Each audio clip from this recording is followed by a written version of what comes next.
Hi guys, Mrs. Helbing here. Today we're going to be looking at Newton's three laws of motion. So what does Newton's first law say? Newton's first law states that an object that is not moving or an object that is rest will stay at rest.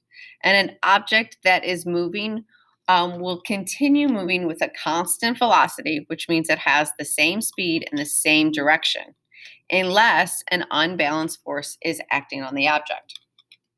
So this kind of is really wordy, but basically we're saying is if I'm sitting down, I'm going to or I'm sitting, right? I'm at rest. I'm going to stay at rest until some unbalanced force acts on me to change my motion. If I have a constant velocity, I'm going to stay at that constant velocity unless an unbalanced force acts on me. Okay, so here's an example. Here I have a car. The car has a constant velocity of 60 miles per hour. There's a person inside the car traveling at that same 60 miles per hour. Here we have this unbalanced force acting on the car and the car alone. So what happens? The person still has a balanced force, right? The person did not act on this wall, right? This little stump here did not act on the person. So the person did not experience an unbalanced force. So the person's motion is still continuing at that 60 miles per hour. So again, the person stays in motion, the car changes motion. Now, down here, what happened? The person experienced an unbalanced force. So what happened? They changed their motion. So this would be Newton's first law of motion. Here's another example. I have a wheelbarrow, and so the person is pushing the wheelbarrow at a constant velocity, and it strikes a rock, right? So that's going to cause this is the unbalanced force, right? And it's going to cause a change in the motion of the wheelbarrow. The wheelbarrow will stop, but that rock did not act on this force, on the motion of the rake. The rake did not experience this force. So the rake is going to continue in motion forward. Here's three force diagrams that we're looking at. These force diagrams are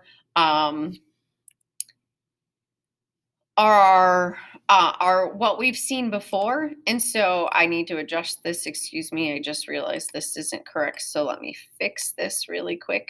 Okay, so here is my car, and it is traveling at a constant velocity. So it has balanced force. So this would be the gravitational force. This would be the normal force, the ground pushing up. This would be the applied force of the engine, and this would be the force of friction. So all of the forces are balanced. So this car is going to continue at a constant velocity. Here's another example. Here is a parked car. So you're like, well, why does it have? So this again is your force of gravity. This is your ground pushing up. This might be your wind. It might be windy pushing on the car, but the force of the brake isn't going to cause it to move, right? So this is again a balanced force of the car. So again, here we have a car that's accelerating. Notice my forces aren't balanced anymore. This force is much larger than my force of friction. So my force of friction is smaller, my applied force is greater, and that's going to cause an unbalanced force. So my forces are no longer equal to zero, and so the car is accelerating. So right here, I have an unbalanced force acting on the car. So it's causing a change in motion, and it's causing it to accelerate. Newton's second law of motion is also known as the law of inertia. So a law of inertia is the tendency for an object to resist any change in motion. So the resistance to change. So mass will determine how much inertia an object has. So the elephant is going to be really hard to change the motion of an elephant, right? It's going to be hard to push an elephant around. But a mouse, don't it's going to change motion pretty easily. Why? Because the elephant has a greater inertia. It has a larger mass. The um mouse has a smaller inertia. It has a smaller mass. So it's going to be easy to change its motion. So now let's look at Newton's second law. Newton's second law says that when an unbalanced force is applied to a mass, it causes an acceleration. So the lesser the force that is applied, the lesser the acceleration. The greater the force that is applied, the greater the acceleration. Another way we can say this, if the same force is being applied to an object with a large mass, it will have a smaller acceleration. But if that same force is applied to an object with a small mass, it will have a greater acceleration. So let's look at this. Here I have a force, a large force, applied to the same mass. I have a force of 5 newtons.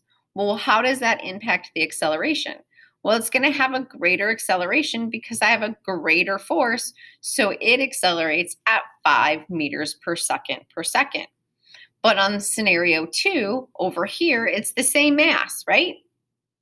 Smaller force, a force of 2 newtons, will have a smaller acceleration, an acceleration of 2 meters per second per second. So again, let's look at this down here. Here I have a large mass and a small mass, and I'm applying the same force. This will have a greater acceleration than this one will, right? So I know we've seen this before. So we say F equals m times a. Newton's second law is the equation for force, where F is equal to the force measured in newtons, mass is m, which is measured in kilograms, and a is acceleration, which is measured in meters per second per second. So all of these scenarios is really demonstrating that F equals m times a. So now let's look at Newton's third law of motion. Newton's third law of motion is known as equal and opposite. Sometimes it is referred to as action-reaction. I think that's misleading. I think equal and opposite is much more straightforward. So what does Newton's third law say? Newton's third law says that every time there is an action force, there is also a force that is equal in size and acts in the opposite direction. So let's look at the scenario up here. So here I have the water hitting the face. The equal and opposite would be the face hitting or pushing back on the water. Notice the water is hitting the face to the left, but the face is hitting the water to the right. So those are your opposite directions, and the force would be equal. So if the water is hitting the face at 3 newtons, the face is hitting back on the water with 3 newtons as well. So they're equal and they're opposite. So here are some other examples. So here I have Newton's third law, again with pairs. So my action force is the finger pushes on the pencil, and the reaction force would be the pencil pushes on the finger. And then my second scenario is a ball hits a baseball and the baseball hits a bat. And imagine 2 vectors, one pushing on the ball in this direction and one pushing on the bat on this direction, so that it would represent an equal and opposite direction. So next, what I'd like you to do is I have some scenarios right here. And what I want you to do is explain how these scenarios are exhibiting one of Newton's laws. You don't have to use all of Newton's laws, but you can pick one of them. I want you to tell me which law you're explaining, and I want you to explain to me how it is exhibiting one of the laws. So if you said it's first law, and so how is it showing first law? If you're saying second law, how is it showing the second law? If you're saying it's the third law, how is it showing the third law? And so there are several here that I'd like you to try.